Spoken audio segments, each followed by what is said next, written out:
মানুষ একই দিনে ইন্তেকাল করলেন।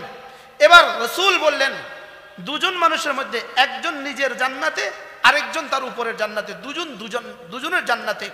নিচের জান্নাতি দেখতে ছিল, উপরের জান্নাতি যখন তার জান্নাতের মধ্যে কোরট বদলায়, পার্শ্ব পরিবর্তন করে, তো তার জান্নাত থেকে এত মধুময় আওয়াজ বের হয় যেটা নিচের জান্নাতির জান্নাতে নাই।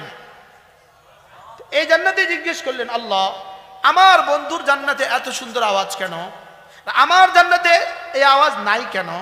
তো আল্লাহ তাআলা বললেন, তোমাদের দুজনের ইসলাম একই দিনে, তোমাদের ওফাত একই দিনে, তোমাদের ফরায়েজের সংখ্যা সমান, তোমাদের সুনানে মুআক্কাদাতের সংখ্যা সমান, তোমাদের ওয়াজিবাতের সংখ্যা সমান, তোমাদের হার ইবাদাতের সংখ্যা সমান। শুধু তার আমলনামায় একবার সুবহানাল্লাহ শব্দটা বেশি আছে। কতবার বেশি? এবার এই জান্নাতে জিজ্ঞেস করলেন, আল্লাহ তাহলে আমাদের দুজনের মধ্যে জান্নাতের ব্যবধান কতদূর?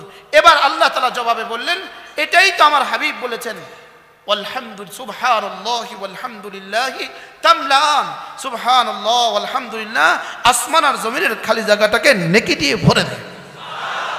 অতএব তোমাদের দুজনের জান্নাতের ব্যবধান মা বাইনাস সামাই ওয়াল আরদ, তোমাদের দুজনের জান্নাতের ব্যবধান আসমান আর জমিন।